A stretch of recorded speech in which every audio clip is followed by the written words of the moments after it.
Assalamualaikum. Di sesi sebelumnya saya sudah menyampaikan mengenai segmentasi, pengelompokan pasar. Sesi ini saya akan menyampaikan kepada Anda mengenai sistem informasi pemasaran modern.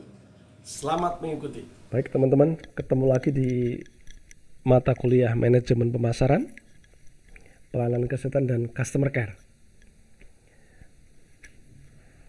Di sesi sebelumnya kita sudah sharing bersama mengenai segmentasi, pengelompokan pasar. Dan kali ini kita nanti akan bahas mengenai sistem informasi pemasaran di era modern. Dan seperti biasa, sebelum saya masuk ke materi mata kuliah ini, saya selalu mulai dari slide quotes dari Imam Syafi'i yang semoga ini bisa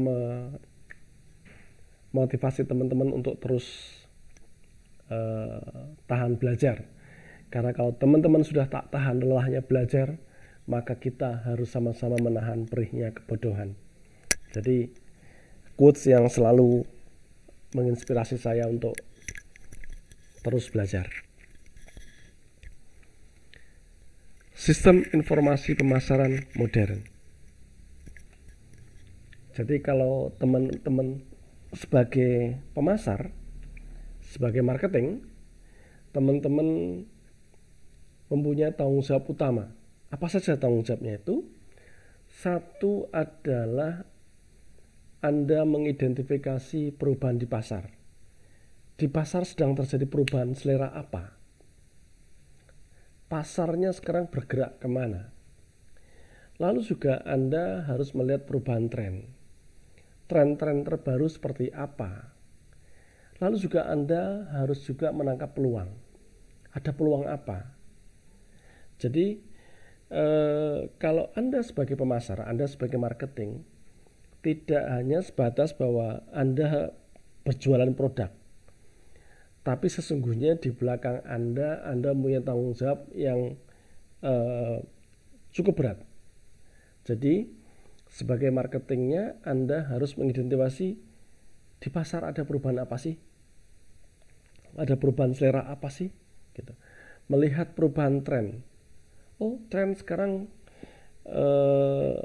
kalau pakaian trennya seperti apa? Bergaris atau batik atau apa?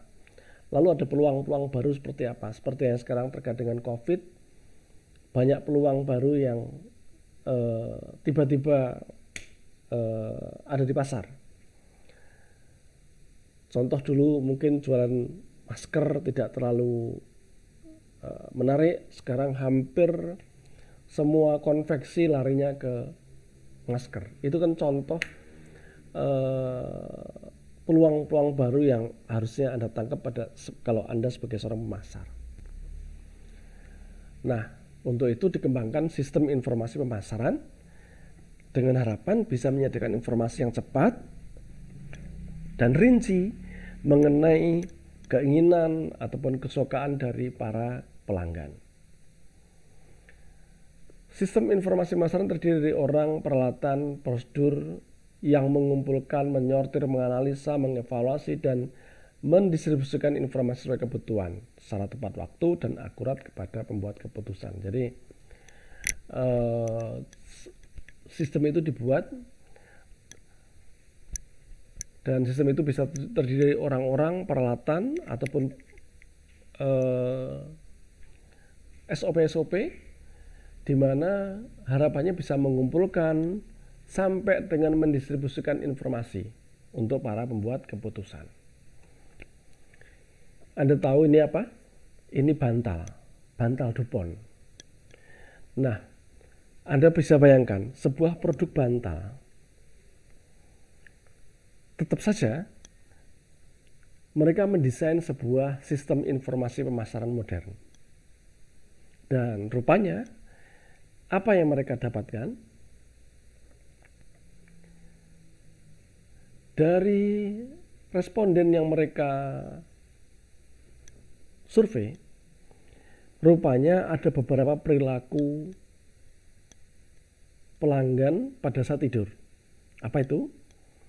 23%-nya suka numpuk bantal. Bantalnya ditumpuk-tumpuk. Lalu 20%-nya suka bantal yang padat. Dan 16%-nya suka bantal yang lembek. Dan 16% yang lain suka meluk bantal. Dan ada sekitar 10% yang kalau mau tidur bantalnya dipukul, dipok-pok-pok gitu ya, agar lebih nyaman. Anda bisa bayangkan, dalam waktu cepat mereka menemukan adanya perilaku orang terhadap bantalnya. Dan sebagai produsen bantal, para pemasar Dupont menangkap itu. Nah, temuan mereka selanjutnya adalah wanita cenderung memilih bantal padat, sedangkan pria memilih bantal lembek agar bisa dilipat. Jadi dari situ mereka sudah bisa melihat preferensi atau kesukaan pelanggan-pelanggan mereka terhadap produk bantal. Ya, jadi tren terbaru, pasar terbaru mereka bisa tangkap itu. Nah, menarik untuk Anda amati adalah fenomena prepaid payment. Pasti Anda pengguna salah satu atau lebih dari prepaid ini.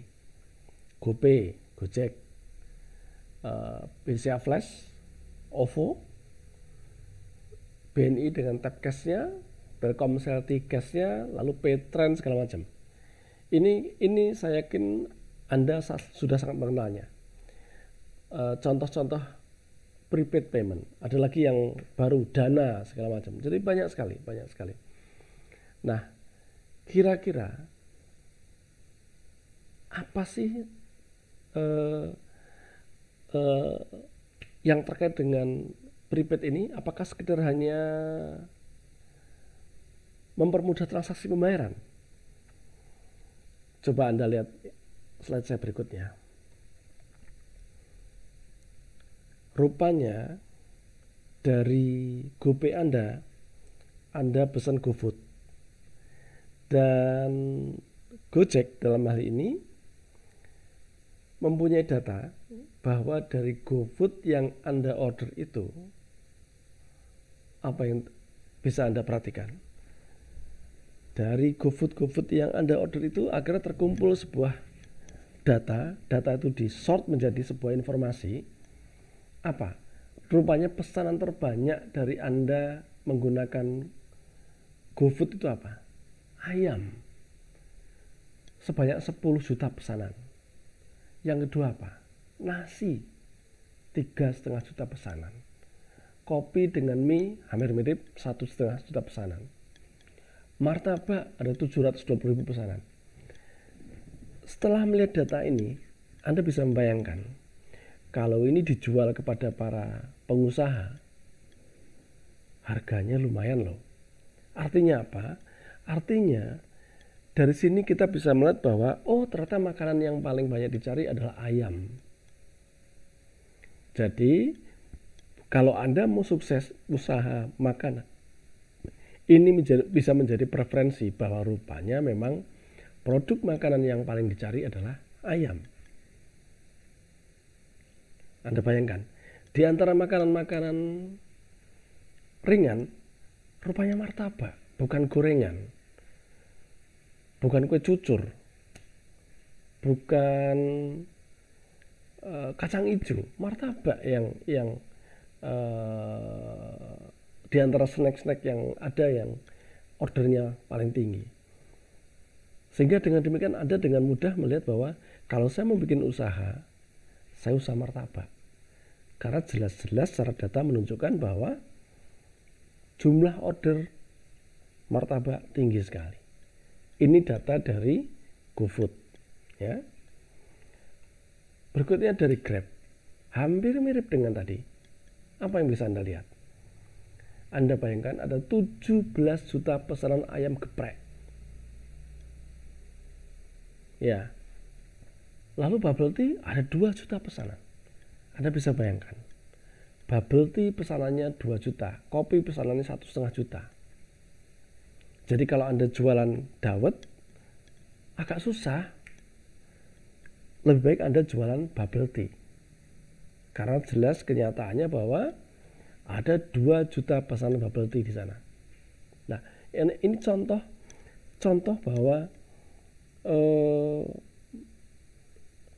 mereka menangkap data, dan data itu mereka olah menjadi sebuah informasi yang sangat berguna untuk pengambilan keputusan. Ya. Jadi 2 contoh ini menggambarkan bagaimana data diambil untuk melihat tren-tren terbaru, selera-selera terbaru. Ya. Oke. Nah, di luar tadi menggunakan data sumber eksternal, menggunakan data-data prepaid segala macam, dari internal kita juga bisa mendapatkan data-data itu, data pesanan, PO, kontrak ya, data penjualan, harga segala macam, Anda bisa baca. Jadi dari sebuah siklus pesanan sampai dengan pembayaran, ini adalah sistem pencatatan internal. Jadi di dalam perusahaan ada data internal, di mana di masa kini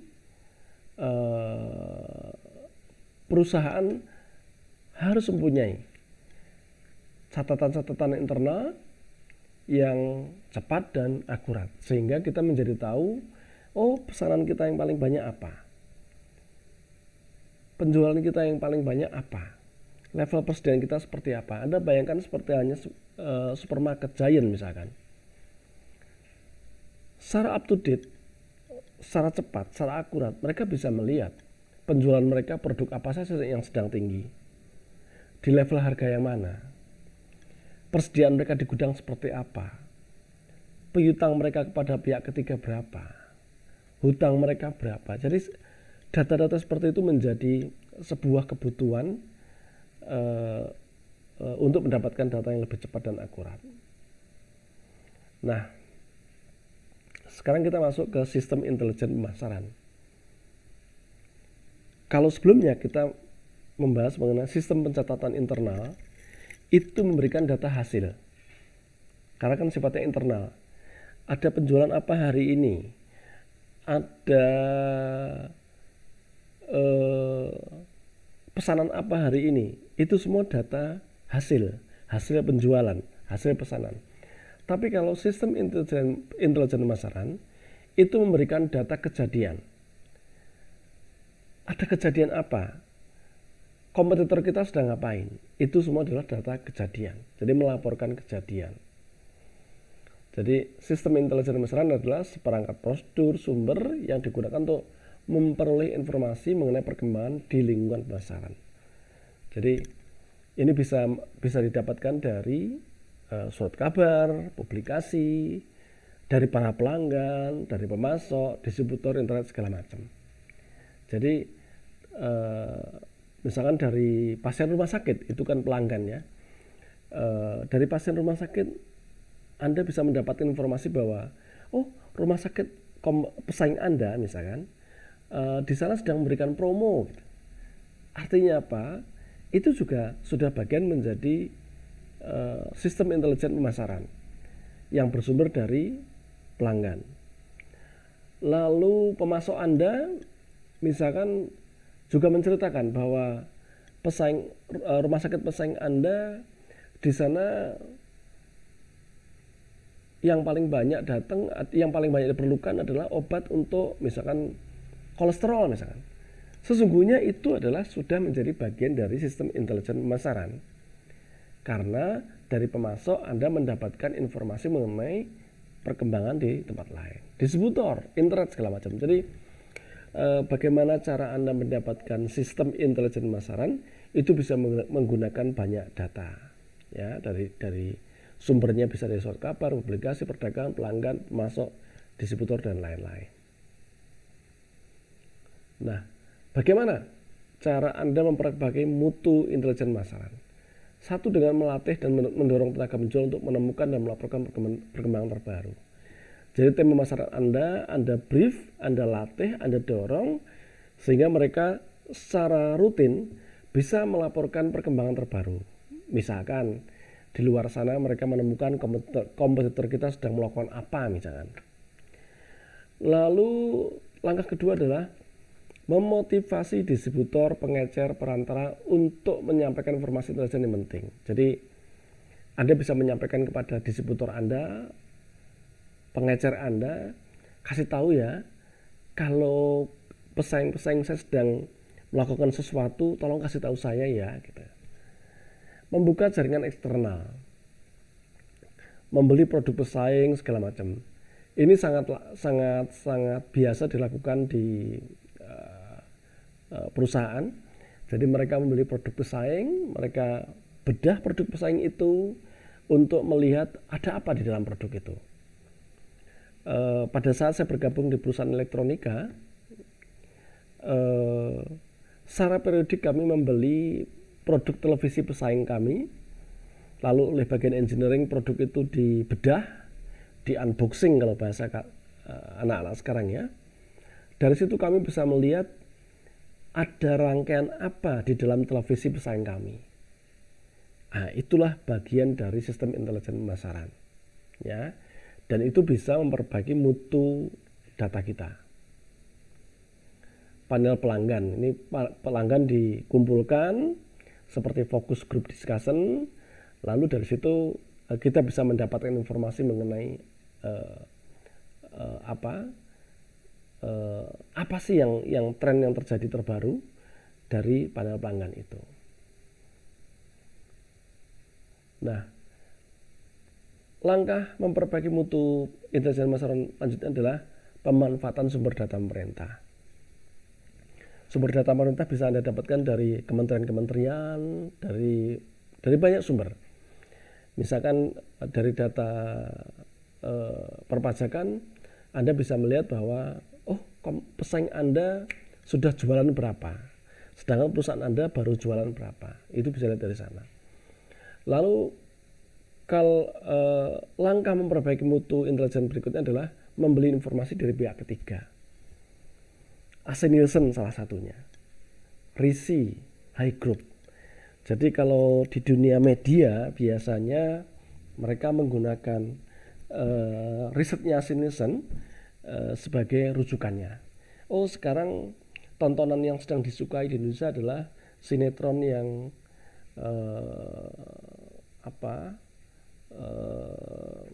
berbau hidayah misalkan, itu dari AC Nielsen. Atau acara musik yang bergenre dangdut misalkan, itu dari AC Nielsen. Lalu kalau RISI adalah riset yang spesialis di bidang industri kertas. Jadi hampir seluruh perusahaan kertas dunia menggunakan RISI sebagai pembanding data mereka. Jadi misalkan di Cina sekarang siapa 10 pabrik kertas terbesar gitu.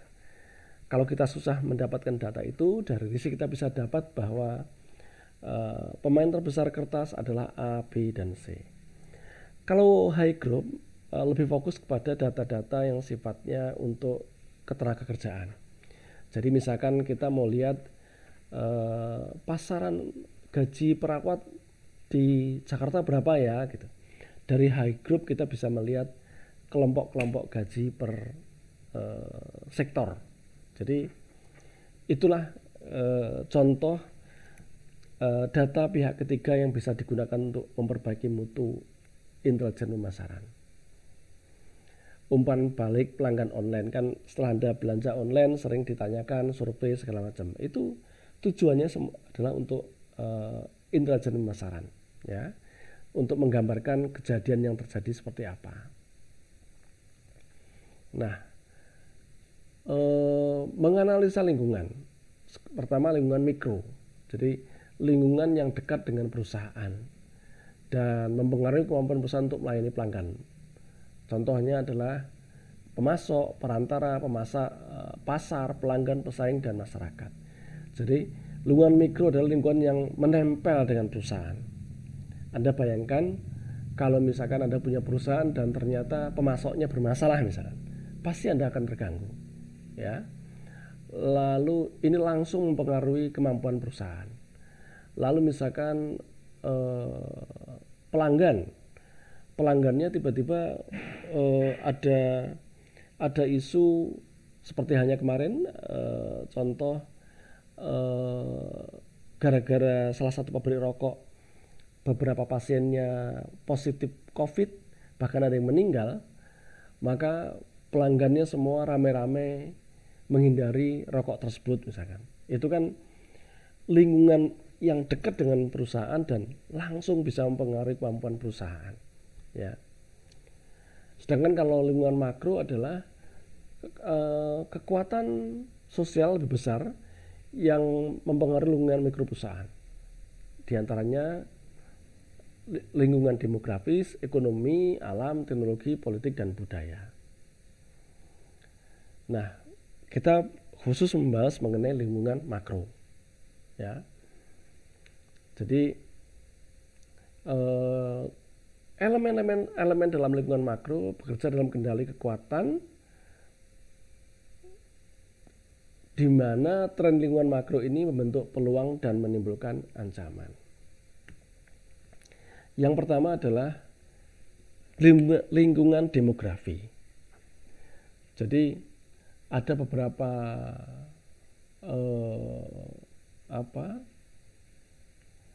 variabel di dalam lingkungan demografi yang harus dipantau. Contohnya adalah misalkan struktur usia, gendernya, distribusi penghasilannya, pekerjaannya, pendidikannya, kelas sosialnya gitu ya. Jadi kita harus selalu menganalisa lingkungan makro dari perusahaan kita, dari produk kita. Misalkan Anda bikin rumah sakit di Jogja, Anda bekerja di rumah sakit di Jogja dan di bagian marketingnya. Anda harus mewaspadai lingkungan makro di Jogja, apalagi terkait dengan demografi. Rata-rata kalau saya tanyakan demografi warga Jogja, Anda menebak yang lebih banyak adalah remaja, karena identik dengan kota pelajar, sehingga Anda membayangkan demografi khususnya usia di Jogja pasti banyakkan remaja. Nah, sedangkan demografi di Jogja itu sesungguhnya lebih banyak yang senior, yang tua. Karena Jogja itu identik dengan kota yang cocok untuk para pensiunan. Nah, jika Anda tahu bahwa terjadi perubahan demografik di Jogja yang semula katakanlah dominan remaja menjadi dominan orang tua, berarti rumah sakit Anda harusnya juga menyesuaikan dengan perkembangan itu. Sehingga misalkan perawatan home care-nya diperbanyak misalkan, karena banyak orang tua yang di rumah, sedangkan anak-anaknya kerja di kota-kota lain misalkan. Itu contoh-contohnya. Jadi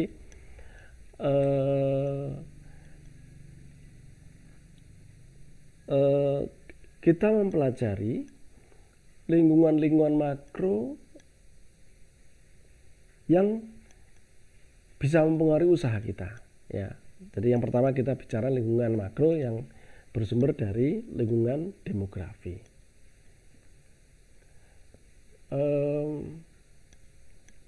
Di Cina pada saat ada kebijakan mengenai satu keluarga hanya boleh satu anak, apa yang dilakukan oleh para produsen mainan? Mereka berlomba-lomba menawarkan kepada penduduk Cina, warga Cina, mainan-mainan untuk anak. Karena asumsinya apa? Karena anaknya cuma satu, sehingga anak-anak itu dimanja oleh orang tuanya, dimanja oleh mbahnya, dimanja oleh omnya. Sehingga belanja mereka atas mainan anak menjadi tinggi. Nah, tren demografi seperti itu yang harus dipantau. Ya. Ini Anda melihat gambar mesin jahit butterfly. Masih Anda masih ketemu nggak sekarang? Pasti jarang. Nah, ini salah satu yang barangkali menurut saya kurang diantisipasi oleh produsen mesin jahit butterfly. Kalau Anda perhatikan, kenapa zaman dulu mesin jahit butterfly itu laris manis? Hampir setiap rumah ada. Karena zaman dulu dalam satu keluarga itu rata-rata anaknya banyak. Ibunya di rumah. Jadi seorang ibu di rumah harus mengerjakan segala macam hal. Mulai dari makannya sampai dengan menjahit pakaian anaknya. Suatu hari tren demografi berubah. Apa itu? Hanya 2 anak cukup. Sehingga karena anaknya sedikit, para ibu bekerja. Nah, karena ibu bekerja, akhirnya nggak sempat lagi untuk menjahit. Nah, disitulah kejatuhan dari industri mesin jahit. Makanya sekali lagi saya ulang, sebagai pemasar Anda harus memperhatikan dan Anda harus menganalisa lingkungan makro. Terjadi perubahan apa di lingkungan makro terkait dengan demografi. Anda bisa mengerti ya? Lingkungan berikutnya adalah lingkungan ekonomi.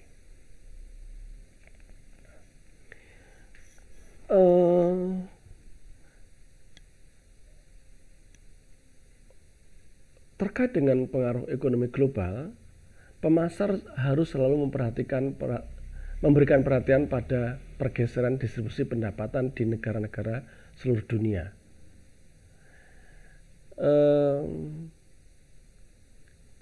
Ekonomi terus berubah, teman-teman, terus berubah. Nah,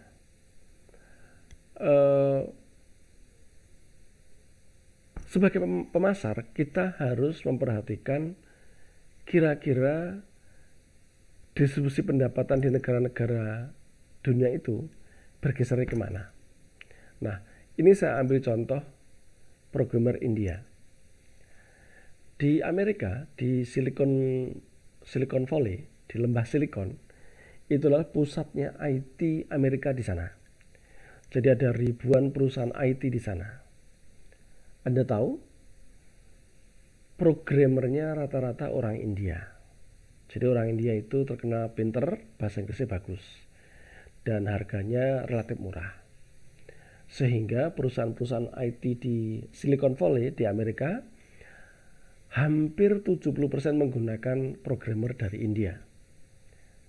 Nah, Anda bisa bayangkan orang India bekerja di Amerika, digaji di Amerika, bagaimana taraf hidup mereka di Indianya? Mereka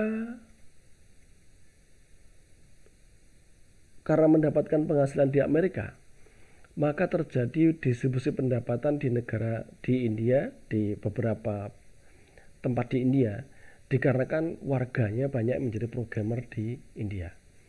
Nah, itu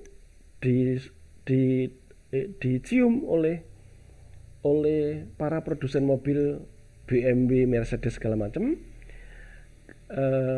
sehingga di kota-kota India yang banyak orang yang menjadi programmer di Amerika, mobil-mobil mewah itu menawarkan gencar menawarkan produk-produknya. Jadi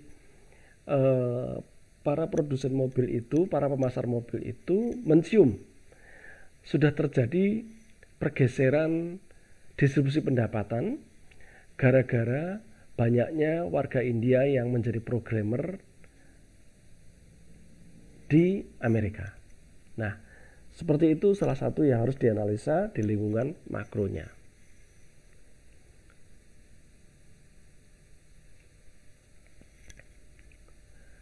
Berikutnya adalah lingkungan sosial budaya. Pemasar harus memasarkan produk yang terkait dengan nilai dasar dan nilai sekunder serta mencari solusi atas kebutuhan sub-budaya yang berbeda di dalam masyarakat. Maaf. Anda bisa bayangkan, di tahun berapa ya, Beatles menjadi idola. Mungkin kalau di Indonesia Gus Plus kali ya. Lalu era berganti. Anda kenal musisi yang di tengah? Rock and roll, Elvis Presley. Tapi semua terus berubah. Terakhir, tentu Anda tahu bahwa K-pop, Korea pop, yang mendominasi dunia. Nah, Anda perhatikan, ini bagian dari perubahan sosial budaya yang terus berubah, yang berbeda-beda. Jadi kalau Anda memasarkan produk, Anda tidak bisa hanya menggunakan satu pakem saja, bahwa kalau gitu saya bikin baju yang seperti yang dipakai Elvis Presley gitu, yang celananya cut bray segala macam, pasti tidak disukai di era sekarang, karena era sekarang semua patronnya menuju ke K-pop. Jadi ini adalah lingkungan sosial budaya yang sangat mempengaruhi atas produk dan jasa yang kita tawarkan.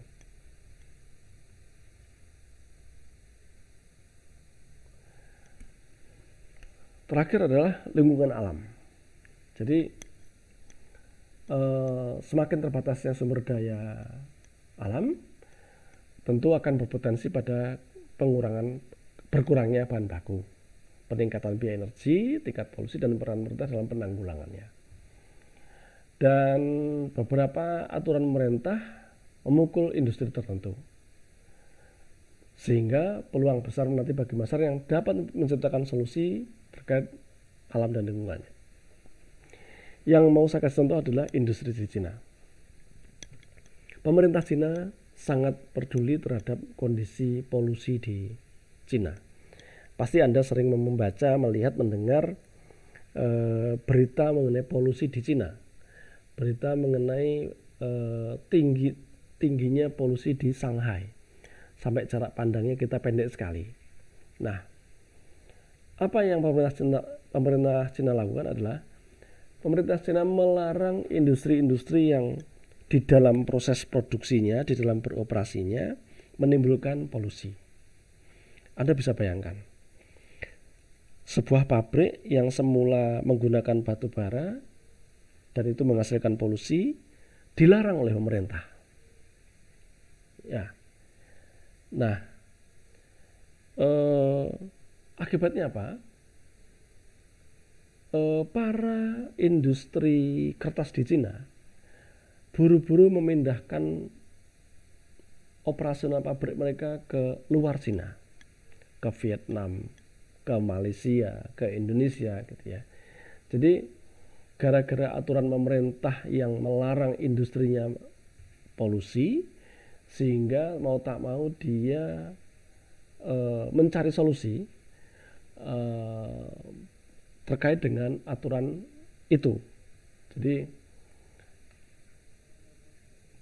lingkungan alam bisa mempengaruhi bisnis Anda. Ya, sampai sini oke. Nah, ini adalah lingkungan makro yang paling kuat mempengaruhi kehidupan kita, paling dramatis. Ya, teknologi menghasilkan banyak keajaiban, penisilin, bedah jantung, dan tentu yang paling Anda rasakan adalah internet. Ya, jadi begitu banyak kehidupan Anda yang sekarang dipengaruhi oleh internet. Dan begitu tinggi ketergantungan Anda terkait dengan internet. Sehingga pada akhirnya Apple, Samsung, dan lainnya yang menggantikan fungsi PC. Jadi sekarang PC sudah tidak terlalu diperlukan karena sudah digantikan oleh Apple, Samsung, di handphone semua sudah digantikan. Lalu teknologi kesehatan terkait dengan PKB yang menghasilkan anggota keluarga lebih kecil sehingga para istri bisa bekerja dan memperoleh penghasilan. Ya. Lalu Anda perhatikan jalan tol Bandung, betapa pada saat tol dibangun yang orang semula tergantung dengan kereta api Jakarta Bandung, Parahyangan, berpindah ke travel, karena travel menjemput Anda dari dekat rumah Anda dan mengantar langsung ke kota Bandung. Jadi ini teknologi lah yang paling banyak mempengaruhi kehidupan Anda.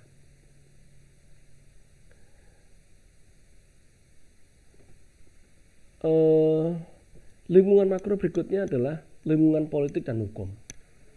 Jadi sebagai pemasaran Anda juga bisa dipengaruhi oleh lingkungan politik dan hukum. Ya, contoh katakanlah kalau Anda sebagai pemasar perusahaan tambang, di mana oleh pemerintah semua perusahaan tambang diberikan waktu 5 tahun membangun smelter. Anda bayangkan kalau 5 tahun ternyata Anda nggak bisa bangun smelter, berarti Anda udah nggak bisa berjualan di Indonesia, ya kan? Lalu yang belum lama adalah Kementerian Lingkungan Hidup membuat peraturan mengenai sampah plastik, impor sampah plastik. Jadi ada regulasi khusus terkait itu. Nah, Anda bayangkan beberapa pengusaha tahu di Surabaya, di Jawa Timur, yang semula tergantung sekali dengan sampah plastik impor itu, gara-gara ini dilarang, maka mereka mau tak mau harus mencari penggantinya adalah kayu yang harganya 5 atau 8 kali lebih mahal dari sampah plastik itu. Nah, jadi ini contoh-contoh bahwa lingkungan makro itu bisa mempengaruhi perusahaan kita atau usaha kita, ya. Dari sisi demografi, dari sisi lingkungan atau alam, dari sisi teknologi, dari sisi ekonomi. Nah, sekarang adalah dari sisi lingkungan politik dan hukum. Jadi beberapa elemen di lingkungan makro itu bisa mempengaruhi kondisi usaha Anda. Sampailah di slide terakhir.